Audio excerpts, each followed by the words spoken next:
नमस्कार विद्यार्थी मित्रांनो, आज आपण नवीन टॉपिक पाहणार आहोत. लिनियर इक्वेशन इनटू व्हेरिएबल मधला डिटर्मिनंट. डिटर्मिनंट म्हणजे काय बघा.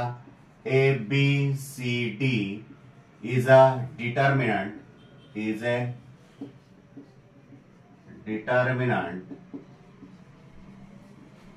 Of terms A B C D. A B C D चा हा डिटर्मिनंट अशा पद्धतीने आपण राईट करू शकतो. यामध्ये बघा, ह्या आडव्या हॉरिझॉन्टली ओळींना आपण काय म्हणतो, हॉरिझॉन्टल ज्या ओळी आहेत त्यांना आपण रो असं म्हणतो, आणि व्हर्टिकली ज्या आहेत, व्हर्टिकली म्हणजे कशा बघा, यांना आपण कॉलम असं म्हणतो. काय म्हणतो? कॉलम असं म्हणतो. चला तर रो किती आहेत? रो 1 आणि 2 रो आहेत, आणि कॉलम किती आहेत? 1 आणि 2 कॉलम आहेत. म्हणजेच येथे 2/2 चा डिटर्मिनंट आहे. म्हणून आपल्याला इथे असंही म्हणता येईल, degree of this determinant is काय म्हणता येईल? 2. अशा पद्धतीने आपल्याला म्हणता येईल. आता या डिटर्मिनंटची व्हॅल्यू आपल्याला काढायची असेल तर कशी काढू शकतो आपण? बघा, क्रॉस मल्टिप्लिकेशन करायचं आणि त्यामधून या दोघांचं क्रॉस मल्टिप्लिकेशन करून सबट्रॅक्ट करायचं. म्हणजे A into D is equal to काय लिहिता येईल? A into D minus B into C. म्हणजे यांचं क्रॉस मल्टिप्लिकेशन करायचं ए इंटू डी, आणि त्यामधून या दोघांचं क्रॉस मल्टिप्लिकेशन करून सबट्रॅक्ट करायचं आहे. ही आहे तुमच्या डिटर्मिनंटची व्हॅल्यू. ही काय आहे? तुमच्या डिटर्मिनंटची value. D is equal to determinant. म्हणून अशा पद्धतीने आपण डिटर्मिनंटची व्हॅल्यू काढू शकतो. आता हा डिटर्मिनंट जो आहे हा डी कॅपिटल अक्षराने अल्फाबेट्सने दाखवू शकतो. कोणता? याआधी लिनियर सायमल्टेनियस इक्वेशन सॉल्व्ह करण्याच्या किती 4 मेथड पैकी 2 मेथड बघितल्या. पहिली method of elimination by equating coefficient आणि method of elimination by substitution. त्यानंतर आपण बघितलं बाय ग्राफिकल मेथड. आता आपल्याला बघायची आहे ती डिटर्मिनंट मेथड. त्यालाच आपण क्रेमर्स रूल असं म्हणतो, determinant method.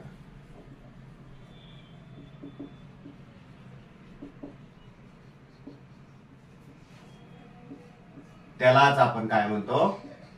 Cramer's rule.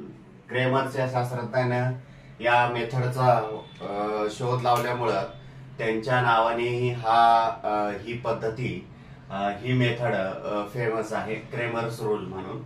Cramer's rule म्हणजे काय बघा, लक्षात घ्या. डी तुम्हाला काय, डी ची व्हॅल्यू काढावी लागते. डी म्हणजे डिटर्मिनंट असतो. आता सपोज 2 सायमल्टेनियस इक्वेशन आहेत असं आपण म्हणूया. कोणत्या सायमल्टेनियस इक्वेशन आहेत? a1x plus b1y is equal to c1 आणि a2x plus b2y is equal to c2. Here a1 b1 c1 a2 b2 c2 are real numbers, but a1 b1 a2 b2 are not a 0. एवढं लक्षात ठेवा फक्त. हे simultaneous equations आहेत आणि हे तुम्हाला क्रेमर्स रूलने सोडवायचे आहेत. म्हटल्यानंतर आपली मेथड कशी आहे? प्रथम आपण डिटर्मिनंट काढून घेणार, म्हणजे डी काढून घेणार. D is equal to D कसा लिहिणार? आपण इथे काय लिहिणार आहोत? डी कसा लिहिणार आहोत? पहिल्या कॉलम मध्ये हा 2/2 चा मॅट्रिक्स आहे, 2/2 चा डिटर्मिनंट आहे, हे तुम्हाला माहितीच आहे. चला तर मग आपण पहिल्या कॉलम मध्ये काय लिहिणार आहोत? Coefficient of x.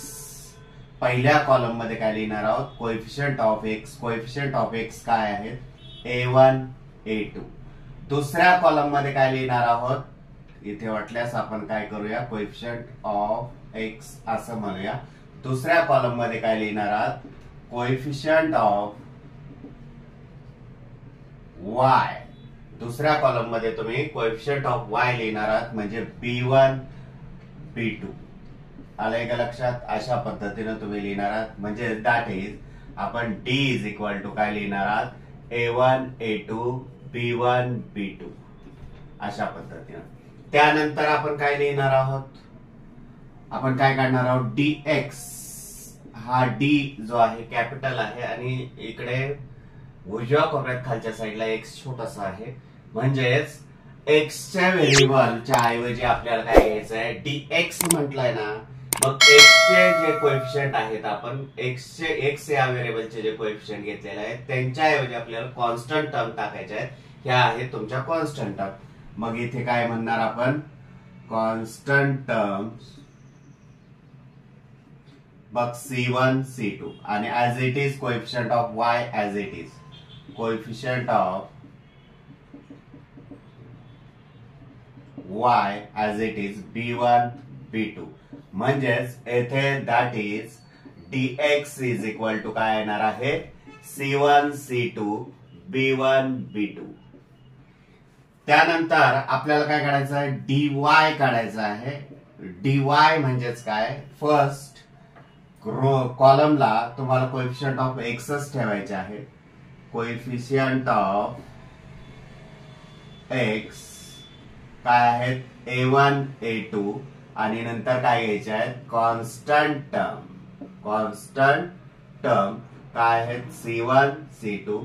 That is मग आपल्याला काय लिहिता येईल, dy is equal to A1 A2 C1 C2. अशा पद्धतीने आपल्याला d dx dy च्या व्हॅल्यू काढून घ्यायला लागतात. एकदा बघूया आपण. d म्हणजे काय, d कसं काढायचा, पहिल्या कॉलम मध्ये कोएफिशियंट ऑफ एक्स, हे एक्सचे जे कोएफिशियंट आहेत हे ऍज इट इज इथे लिहायचे, y चे कोएफिशियंट ऍज इट इज इथे लिहा आणि हा जो डिटर्मिनंट आहे हा म्हणजेच d ची व्हॅल्यू. आता d ची व्हॅल्यू कशी काढतात तुम्हाला माहिती आहे, cross multiplication is equal to A1 into B1, A1 B1 minus A1 B2 minus B1 A2. अशा पद्धतीने d ची व्हॅल्यू आपण काढू शकतो. नंतर बघूया आपण dx म्हणजे काय की x चे जे कोएफिशियंट आपण घेतले होते ना d मध्ये त्यांच्याऐवजी कॉन्स्टंट टर्म, म्हणून कॉन्स्टंट टर्म आणि कोएफिशियंट सांगतो. dx म्हणजे काय, x च्या कोएफिशियंट जे आहेत, x चे कोएफिशियंट त्यांच्याऐवजी आपल्याला काय घ्यायचे, कॉन्स्टंट टर्म्स घ्यायचे आहेत. त्या कॉन्स्टंट टर्म टाकलेल्या आहेत, coefficient of y as it is.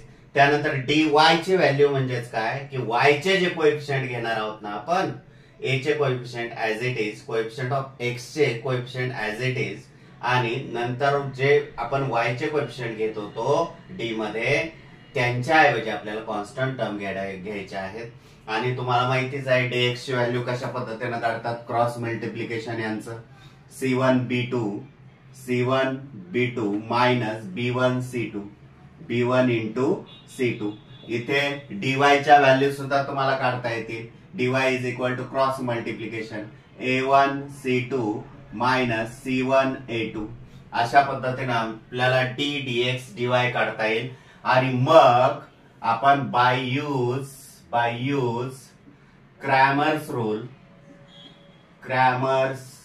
Rule असं म्हणून x आणि y च्या व्हॅल्यू काढू शकतो. x is equal to what, dx upon d and y is equal to dy upon d. अशा पद्धतीने आपण x आणि y च्या व्हॅल्यू काढू शकतो. dx ची व्हॅल्यू तुम्हाला माहिती आहे, अशा पद्धतीने ही काढलेलीच आहे. याच्या जागी पुट करा, d ची व्हॅल्यू पुट करा, तुम्हाला x कोएफिशियंट मिळेल, त्याचप्रमाणे y कोएफिशियंट पण मिळेल. अशा पद्धतीने ही आपली फोर्थ टाइप आहे simultaneous equation in two variable सोडवण्याची फोर्थ टाइप. तो म्हणजे क्रेमर्स रूल, त्यालाच आपण डिटर्मिनंट मेथड असंही म्हणतो. चला तर आपण आता प्रॅक्टिस सेट बघूयात. Practice set 1.3. पहिलं एक्झाम्पल काय आहे, fill in the blanks in the correct number असं म्हटलेलं आहे आणि तुम्हाला इथे डिटर्मिनंट दिलेला आहे. हा डिटर्मिनंट कशा पद्धतीने आपण सॉल्व्ह करणार आहोत लक्षात घ्या. आपण बघितलंय की काय, ही आपल्याला ऍक्टिव्हिटी आता कंप्लीट करायची आहे. आपण बघितलंय की यांचं काय करायचं आहे, क्रॉस मल्टिप्लिकेशन करायचं आहे. क्रॉस मल्टिप्लिकेशन करताना बघा 3 इंटू 5, बघ 3 इंटू काय येणार आहे इथे 5 मायनस 2 इंटू 4 येणार आहे, म्हणजे इथे काय येणार आहे 2. आणि यांचं मल्टिप्लिकेशन केलं की 5 3 जा 15 मायनस 4 2 जा 8 ऍज इट इज आलेला आहे बघा, करेक्ट आलेला आहे. 15 minus 8 is equal to what? 7. Therefore your answer is 7. Determinant D is equal to 7 असं आपल्याला म्हणता येईल. चला त्यातलंच आता दुसरं एक्झाम्पल पाहणार आहोत आपण. Find the value of following determinant असं म्हटलेलं आहे. आणि डिटर्मिनंट काय दिलेला आहे तुम्हाला? फर्स्ट एक्झाम्पल -1 2 7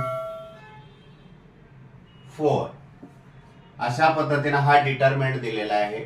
आपल्याला हा डिटर्मिनंट सॉल्व्ह करायचा आहे. कशा पद्धतीने सॉल्व्ह करणार तुम्हाला मी याआधी सांगितलंय. डिटर्मिनंट सॉल्व्ह करताना आपण काय करतो? यांचं क्रॉस मल्टिप्लिकेशन करतो. या दोघांचं क्रॉस मल्टिप्लिकेशन करून त्यामधून या दोघांचं क्रॉस मल्टिप्लिकेशन जे येईल ते मायनस करतो. म्हणजेच -1 into 4 minus 7 into 2 is equal to काय येणार आहे? 4 1 जा 4 आणि मायनस इंटू प्लस मायनस हे minus sign as it is 7 2 जा 14 इज इक्वल टू बघा ऍडिशन किंवा सबट्रॅक्शन करताना इक्वल जर साइन असेल तर नंबरची डायरेक्ट आपण सम करतो आणि कॉमन जे साइन आहे ते आन्सरला देतो. 4 प्लस 14 18 आणि हे minus as it is. Therefore your answer determinant of -1724 is equal to -18 अशा पद्धतीने आपण लिहू शकतो. सेकंड एक्झाम्पल बघूया आपण आता. त्यातलंच काय आहे डिटर्मिनंट? डिटर्मिनंट आहे 5 3 -7 0 5 3 -7 0. हा जर डिटर्मिनंट असेल तर हा डिटर्मिनंट आपण कशा पद्धतीने सॉल्व्ह करूया बघा बरं. विचार करा बघा. क्रॉस मल्टिप्लिकेशन करतो आपण. Is equal to 5 into 0 minus 3 into -7 चिन्हासहित संख्या घ्यायला शिका बघा, लक्षात घ्या. नाहीतर काय होतं आपण बऱ्याच वेळा चिन्ह घरी ठेवून येतो आणि पुढे पुढे पळत राहतो. असं न करता आपण चिन्हासहित बेरजा गुणाकार भागाकार जे असतील ऍडिशन सबट्रॅक्शन मल्टिप्लिकेशन डिव्हिजन ते आपल्याला करायचं आहे. 5 0 जा 0 मायनस इंटू मायनस प्लस आणि 7 3 जा 21. Therefore your answer is 21. चला तर आपण आता तिसरं उदाहरण सोडूया. थर्ड एक्झाम्पल काय आहे बघा. डिटर्मिनंट 7/3 5/3 3/2 1/2. बघ आपल्याला काय करायचं? आपली तीच मेथड आहे डिटर्मिनंट सॉल्व्ह करण्याची. Cross multiplication. जर क्रॉस मल्टिप्लिकेशन केलं तर काय येणार आहे बघा. 7/3 इंटू 1/2 मायनस 5/3 इंटू 3/2. बघा फ्रॅक्शन आहे. फ्रॅक्शनचं मल्टिप्लिकेशन करताना नेहमी लक्षात ठेवा काय करतो आपण? कॅन्सलेशन जर करता आलं काही तर कॅन्सल करायचं. नाही करता आलं तर सरळ काय करायचं? न्यूमरेटर जे आहेत न्यूमरेटरचं मल्टिप्लिकेशन करून न्यूमरेटरच्या ठिकाणी ठेवायचं आणि डिनॉमिनेटरचं मल्टिप्लिकेशन करून डिनॉमिनेटरच्या ठिकाणी ठेवायचं. 7 1 जा 7 3 2 जा 6 मायनस इथे काय कॅन्सल होतंय पण मग काही हरकत नाही. आपण काय करूया? 5 3 जा 15 डिवाइड्स 3 2 जा 6. डिनॉमिनेटर सेम आहे. फ्रॅक्शनची सबट्रॅक्शन करायची आहे. डिनॉमिनेटर सेम आहे म्हटल्यानंतर आपण काय करतो? डिनॉमिनेटर एकदाच लिहितो. 7 minus 15 divide 6 is equal to बघा साइन चेंज आहे, डिफरंट आहेत. ऍडिशन किंवा सबट्रॅक्शन करताना साइन जर डिफरंट असतील तर लार्जेस्ट नंबर मधून स्मॉलेस्ट नंबर सबट्रॅक्ट करायचा आणि लार्जेस्ट नंबरचा साइन आपल्याला द्यायचा आहे. 15 minus 7 is equal to what 8 आणि लार्जेस्ट नंबरचा साइन मायनस आहे म्हणून मायनस 8/6. आणि आता रिड्यूस फॉर्म मध्ये कन्वर्ट करा. 2 3 जा 6 2 4 जा 8 is equal to -4/3. This is your answer. बघा प्रॅक्टिस सेट 1.3 मधील आता थर्ड एक्झाम्पल बघणार आहोत आपण. काय आहे? Solve the following simultaneous equation by Cramer's rule असं म्हटलेलं आहे. आता तुम्हाला कधी कधी क्रेमर्स रूलचा उल्लेख न करता आपल्याला बाय सॉल्व डिटर्मिनंट मेथड असंही विचारू शकतात. त्यावेळेस तुमच्या लक्षात आलं पाहिजे की डिटर्मिनंट मेथड आणि क्रेमर्स रूल हा एकच आहे. चला तर आपण सॉल्व करूया ही सायमल्टेनियस इक्वेशन्स क्रेमर्स रूलने. प्रथम काय करणार आहोत आपण? लक्षात घ्या गिव्हन जी सायमल्टेनियस इक्वेशन्स आहेत ती राईट करून घेणार आहोत. राईट कशी करायची एका खालोखाल बरोबर जनरल फॉर्म मध्ये लक्षात घ्या. कॉन्स्टंट टर्म इक्वल साइनच्या पलीकडे आणि दोन्ही व्हेरिएबल असणाऱ्या ज्या टर्म्स आहेत त्या डावीकडे, हेच आपल्याला करायचं आहे. म्हणजे आपल्याला कंपॅरिझन करताना अगदी सोपं जातं. चला तर मग काय करूया आता, इक्वेशन राईट करूया. 3x - 4y = 10 आणि 4x + 3y = 5. बरोबर जनरल फॉर्म मध्ये आपण एका खाली एक लिहिलेलं आहे स्टँडर्ड फॉर्म मध्ये. म्हणजे कोणत्या फॉर्म मध्ये, a1x + b1y = c1 आणि a2x + b2y = c2 या फॉर्म मध्ये आपण लिहिलेले आहेत.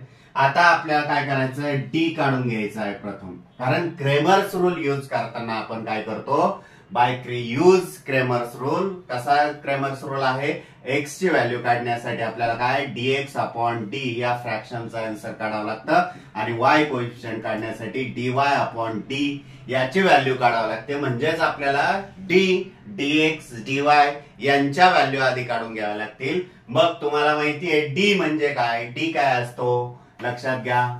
बघा d काय असतो, d म्हणजे कोएफिशियंट ऑफ x एका खाली एक आणि कोएफिशियंट ऑफ y इथे सेकंड कॉलम मध्ये, हा असतो तुमचा d.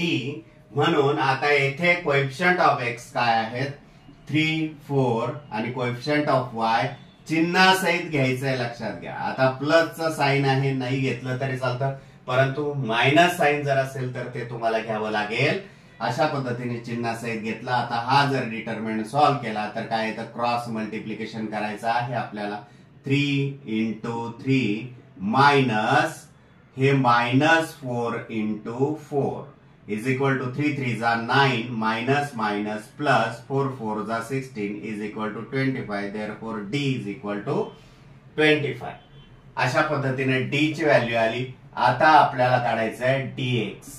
dx ची व्हॅल्यू कशी काढतो आपण बाळांनो, कशी काढतो, dx = काय घेतो, dx आहे ना. मग x च्या कोएफिशियंट ऐवजी आपण काय घेणार आहोत, कॉन्स्टंट टर्म म्हणजे c1 c2 आणि y चे coefficient as it is b1 b2 as it is. मग चला तर आता x च्या कोएफिशियंट ऐवजी आपल्याला काय घ्यायचे, कॉन्स्टंट टर्म म्हणजेच काय 10 5 आणि y चे कोएफिशियंट ऍज इट इज म्हणजेच काय -4 3 ऍज इट इज घेतले. आता आपल्याला सॉल्व्ह करायला काय हरकत नाही, क्रॉस मल्टिप्लिकेशन करा. 10 × 3 minus -4 × 5 10 3 30 minus minus plus 5 4 20 50. Therefore dx = what, 50. dx ची व्हॅल्यू सुद्धा आलेली आहे आपल्याकडे, लक्षात घ्या. d ची आली, dx ची आली. आता आपल्याला काय काढावं लागेल, dy ची व्हॅल्यू काढावं लागेल. dy = काय, मग काय dy बघा dy ना y च्या कोएफिशियंट ऐवजी आपल्याला कॉन्स्टंट टर्म घ्यायचे आहेत. म्हणजे x चे कोएफिशियंट ऍज इट इज आधी लिहा, a1 a2. नंतर y चे कोएफिशियंट जे लिहितो ना आपण त्यांच्या ऐवजी आपल्याला कॉन्स्टंट टर्म घ्यायचे आहेत, कारण इथे dy आहे लक्षात घ्या. बघ आता dy = काय घेऊ शकतो, x चे कोएफिशियंट ऍज इट इज 3 4 आणि y च्या कोएफिशियंटच्या ऐवजी काय घेणार आहोत, कॉन्स्टंट टर्म घेणार आहोत लक्षात घ्या. मग काय क्रॉस